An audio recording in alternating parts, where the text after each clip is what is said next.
Hello everyone, this is Mona Lisa. Welcome to our channel. In today's class, we'll discuss about the in-text questions present in between the pages 176 and 184 of light reflection and refraction of NCERT textbook. बच्चों हमने previous classes में 168 and 171 के questions cover किए थे. अगर आप वो questions देखना चाहते हो तो उसका लिंक डिस्क्रिप्शन बॉक्स में है. So let's start. Question number 1 क्या दिया है? A ray of light travelling in air enters obliquely into water. बच्चों यहाँ पर ओब्लिकली का मतलब क्या है? लाइट का बेंड होना, right? Then does the light ray bend towards the normal और away from the normal and why? जब वो रे ऑफ लाइट ट्रैवल कर रही होगी एयर से वाटर की तरफ ओब्लिकली बेंड होके, तो वो रे ऑफ लाइट किसके टुवार्ड्स बेंड करेगी? बेंड टुवार्ड्स द नॉर्मल और नॉर्मल से दूर चली जाएगी. नॉर्मल की तरफ आएगी और नॉर्मल से दूर चली जाएगी. और वाई ऐसा क्यों करेगी? सो आप याद करो, जब हम लोगों ने रिफ्रैक्शन पढ़ा हुआ था, रिफ्रैक्शन में हमने क्या पढ़ा था? हमने ग्लास स्लैब पढ़ा हुआ था, बट यहाँ पर हम मीडियम क्या लेंगे? This is the medium of water, right? And यहाँ पर क्या है? This is the medium of air. And हमें पता है एयर क्या है? एक रेयरर मीडियम है. एंड वाटर क्या है? एयर के कंपैरिजन में ये एक डेंसर मीडियम है. तो जब लाइट एंटर करेगी फ्रॉम एयर टू वाटर और from rarer to denser medium, वो हमने क्या पढ़ा था? This is the normal. तो लाइन किसके तरफ बेंड हो जाएगी? It bend towards the normal. Normal की तरफ बेंड हो जाएगी. क्यों बेंड होगी बच्चों? क्योंकि जैसे कि लाइट रेयरर मीडियम में एंटर करेगी तो वहाँ पर स्पीड ऑफ लाइट काफ़ी हाई रहेगी. क्यों रहेगी? क्योंकि उसको लाइट को बिल्कुल बिना लड़े बिना झगड़े बहुत स्पीड में जाना होता है, क्योंकि वहाँ पर कोई ऑब्स्टेकल्स नहीं लेता रहता. बट डेंसर मीडियम क्या है? ये एक भरा भरा मीडियम रहता है, तो लाइट को काफ़ी लड़ के झगड़ के जाना पड़ता है. तो स्पीड क्या हो जाएगी? लाइट की काफ़ी कम हो जाएगी. इसलिए स्पीड की कम होने की वजह से लाइट किसके तरफ बेंड कर जाएगी? Towards the normal. नॉर्मल की तरफ बेंड कर जाएगी. वैसे ही जब डेंसर से अगेन रेयरर मीडियम जाएगी और एयर मीडियम में जाएगी, वो क्या करेगी? It will be again away from the normal. तो ये हमने ग्लास स्लैब के केस में पढ़ा था. सेम यहाँ पर भी रूल लागू होता है. जब लाइट रेयरर मीडियम से डेंसर मीडियम एंटर करेगी और एयर मीडियम से वाटर मीडियम एंटर करेगी, तो वो ओब्लिकली और बेंड हो जाएगी किसके तरफ? Towards the normal. ठीक है. When a ray of light traveling in air enters obliquely into water, it bends towards the normal. ये नॉर्मल की तरफ बेंड हो जाएगी. क्यों बेंड होगी? क्योंकि water is optically denser then air. Water क्या है? ऑप्टिकली डेंसर है एयर से. तो स्पीड ऑफ लाइट क्या हो जाएगी? हमने अभी डिस्कशन किया था. स्पीड ऑफ लाइट डिक्रीज हो जाएगी when entering water, which makes the light bend towards the normal. Speed of light decrease होने की वजह से लाइट क्या हो जाएगी? टुवार्ड्स द नॉर्मल बेंड हो जाएगी, right? So this is the answer of our question number 1. Come to question number 2. Light enters from air to glass having refractive index 1.50. बच्चों हमने रिफ्रैक्टिव इंडेक्स प्रीवियस क्लासेस में cover किया हुआ है, उसका link again मैंने डिस्क्रिप्शन में दे दिया है. आई सजेस्ट कि आप वो वीडियो ज़रूर देखें, तो आपको बहुत अच्छे से समझ में आ जाएगा. तो रिफ्रैक्टिव इंडेक्स दिया है किसका? ग्लास का 1.50. And we know that refractive index को हम कैसे डिनोट करते हैं? It is denoted by N और it is denoted by mu also. कहीं कहीं पर म्यू से भी डिनोट किया जाता है. तो रिफ्रैक्टिव इंडेक्स किसका दिया गया है बच्चों? ग्लास का दिया गया है, right? So refractive index of glass का मतलब क्या है? Mainly with respect to air. Air के रेस्पेक्ट में refractive index of glass is given, that is 1.50. then what is asked here? what is the speed of light in the glass? Glass का speed हमें find out करना है. It means the speed of glass we have to find out. Again hint में क्या दिया है यहाँ पर? The speed of light in vacuum is 3 × 10⁸ metre per second. It means हमें सी दे दिया है. Speed of light in vacuum और speed of light in air बच्चों एक ही थिंग है, ठीक है? It has no difference. तो सी दे दिया है 3 × 10⁸ मीटर पर सेकेंड. सो रिफ्रैक्टिव इंडेक्स का क्या है फॉर्मूला? हमने पढ़ा हुआ था. N is equal to glass with respect to air is equal to speed of light in air upon में speed of light in glass, है ना? क्योंकि जो स्पीड ऑफ लाइट है वही है रिफ्रैक्टिव इंडेक्स, जो हम उसका कंपेयर करेंगे with air to with other medium. तो यहाँ पर रिफ्रैक्टिव इंडेक्स ऑलरेडी गिवन है, that is 1.50. I will write here then c दे दिया है, it means speed of light in vacuum that is 3 into 10 to the power 8 meter per second, and we have to find out the speed of light in glass, right?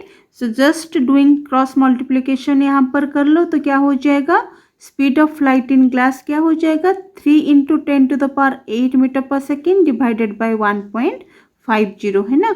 तो ये अगर cut हो जाएगा it will be 2 into 10 to the power 8 metre per second.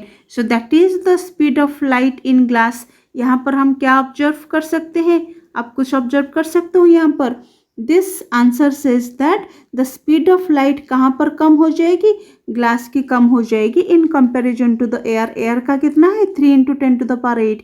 क्यों, क्योंकि air क्या है optically rarer medium है, बस उसके कंपैरिजन में ग्लास क्या है ऑप्टिकली डेंसर मीडियम है।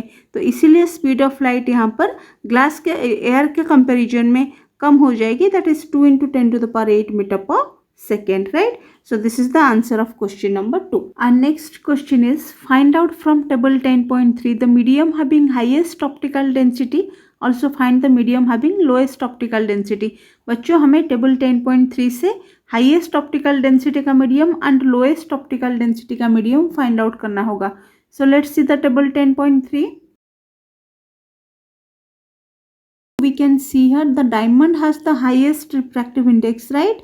तो डायमंड का रिफ्रैक्टिव इंडेक्स कितना होगा, दैट इज 2.42 है ना। एंड जितना ज़्यादा रिफ्रैक्टिव इंडेक्स उतना ही हाईएस्ट ऑप्टिकल डेंसिटी।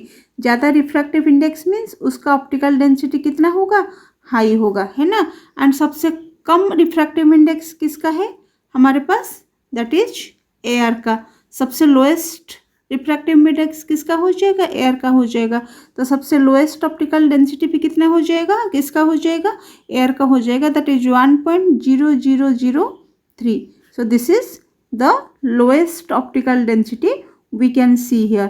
तो हाईएस्ट ऑप्टिकल डेंसिटी डायमंड का हो गया and lowest optical density air का हो गया from the table 10.3. The medium having highest refractive index has highest optical density, that is diamond कितना है 2.42. Again the medium having lowest refractive index has lowest optical density, that is air, उसका कितना है refractive index, that is 1.0003. तो यहाँ पर optical density air का हमारा lowest हो जाएगा. Question number 4 says that you are given kerosene, turpentine and water. हमें केरोसिन, टर्पेंटाइन एंड वाटर दे दिया गया है। In which of this does the light travel fastest, इन तीनों में से कहाँ पर लाइट सबसे ज़्यादा फास्टेस्ट ट्रैवल करेगी। It's very simple. अगेन ये क्वेश्चन नंबर 3 के ऊपर बेस्ड है बच्चों। हमें पता है लाइट कहाँ पर ज़्यादा फास्ट ट्रैवल करती है, कौन से मीडियम में ट्रैवल करेगी, जिसका रिफ्लेक्टिव इंडेक्स क्या होगा, सबसे कम होगी, है ना। तो light travel fastest in which medium, the lowest refractive index. And lowest refractive index किसका होगा ये तीनों में से, will see here in table 10.3. So from table 10.3 we got that the refractive index of kerosene is 1.44, turpentine is 1.47 and water is 1.33. So lowest refractive index किसका है ये तीनों में से, वाटर का है। तो सिंपल सी बात है, लाइट किस में ज़्यादा फास्ट ट्रैवल करेगी, वाटर में ट्रैवल करेगी। क्यों, क्योंकि वाटर का यहाँ पर ऑप्टिकल डेंसिटी क्या हो गया, कम हो गया। तो लाइट का स्पीड यहाँ पर ज़्यादा हो जाएगा, किसमें, वाटर में, है ना। सो this is the answer of question number 4. Come to question number 5. The refractive index of diamond is 2.42. Diamond का refractive index कितना दे दिया है, with respect to air.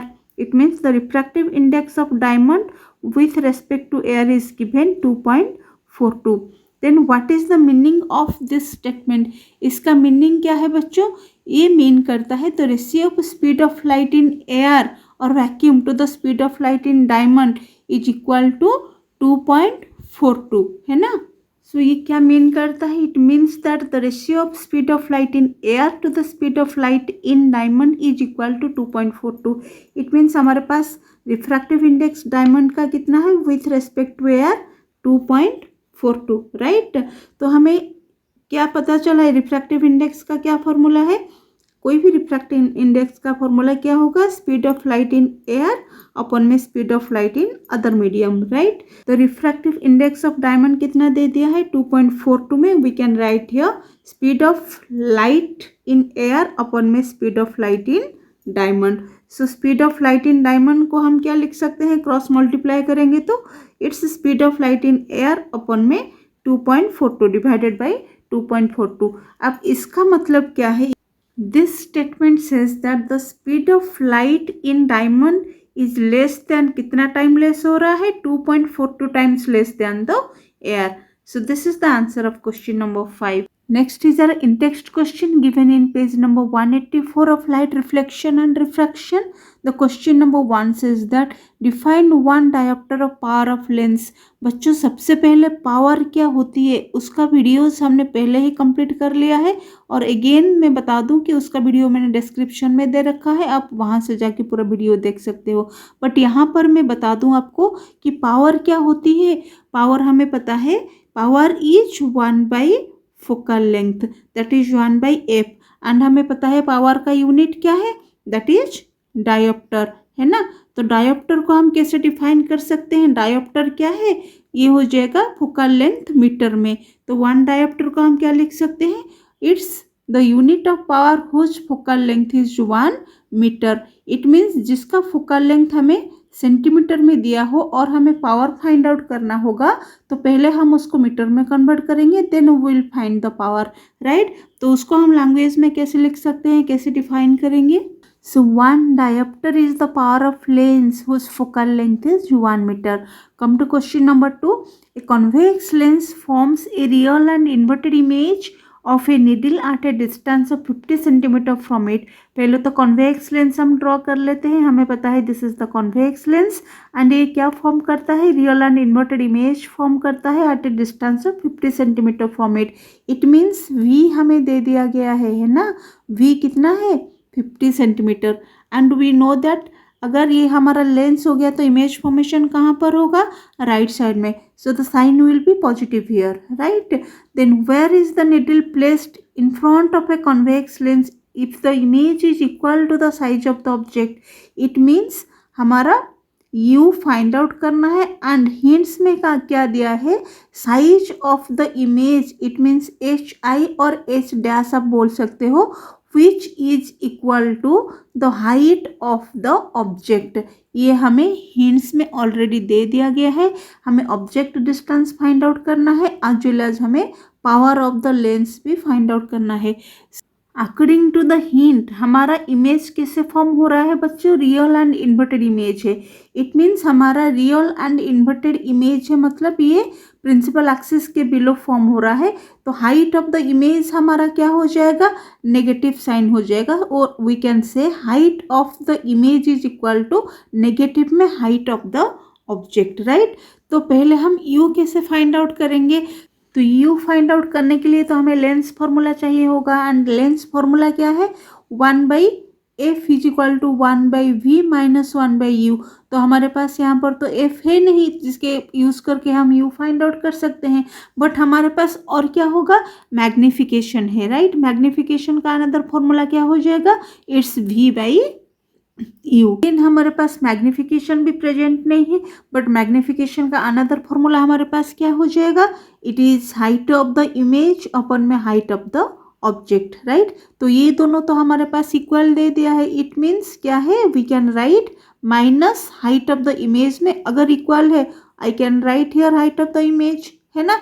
तो यहाँ पर ये दोनों कैंसल आउट हो जाएंगे। सो मैग्निफिकेशन हमारा क्या आ गया, it's -1। So just put the values of him here, it is -1 is equal to v हमारे पास ऑलरेडी गिवन है, that is 50 divided by u. तो क्रॉस मल्टीप्लीकेशन के बाद क्या हो जाएगा, यू हमारा आ जाएगा -50 सेंटीमीटर, एंड हमें पता है ऑब्जेक्ट डिस्टेंस इज ऑलवेज भी नेगेटिव, क्योंकि वो left side of the mirror और left side of the lens रहता है ना। तो यू होने के बाद हमारे पास और क्या चाहिए, अगेन हमें फोकल लेंथ फाइंड आउट करना होगा, बिकॉज विदाउट फोकल लेंथ हम पावर यहाँ पर फाइंड आउट नहीं कर पाएंगे। सो यहाँ पर लेंस फॉर्मूला हम पुट कर देंगे, 1 by f is equal to 1 by v minus में 1 by u. After putting the values here 1/v कितना है +50 माइनस u हमने अभी फाइंड आउट किया है दैट इज -50. यहाँ पर minus and minus cancel out हो जाएगा. So it is 51 + 1 it means 2/50 here. Again ये क्या हो जाएगा 1/25. इट मीन्स 1/f हमारा आ गया 1/25. तो f कितना आ जाएगा 25 सेंटीमीटर. तो इसको हमें मीटर में कन्वर्ट करना होगा. क्यों? क्योंकि हमें power of lens find out करना है. So let's convert it into metre. It is 25 divided by 100. तो ये कितना हो जाएगा 0.25 मीटर है ना. तो पावर ऑफ लेंस का फॉर्मूला क्या है P is equal to 1/f. Just put the values here. It's 1/0.25 metre है ना. सो ये क्या हो जाएगा पॉजिटिव में है. So it's +4D.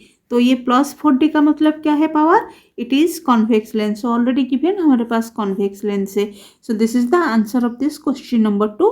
Hope you understand it clearly. Come to question number 3. Question number 3 is that find the power of a concave lens whose focal length 2 metre. Right. तो ये तो बहुत ही सिंपल सा आंसर है बच्चों. Concave lens का power दिया है. इट मीन्स हमारे पास f दे दिया है जिसके पास focal length 2 metre and lens कौन सा दिया है कॉन्केव लेंस दे दिया है एंड हमें पावर को फाइंड आउट करना है. It means p we have to find out concave lens का एंड जिसका फोकल लेंथ दे दिया है 2 मीटर. मीटर ही दिया है तो हमें इसको कुछ कन्वर्ट करने की ज़रूरत नहीं है. बट कॉन्केव लेंस का दिया है तो फोकल लेंथ कितना हो जाएगा it's -2. Right. So just put the values here. हमारे पास पावर का फॉर्मूला क्या है इट्स 1/f है ना. So it is 1/-2.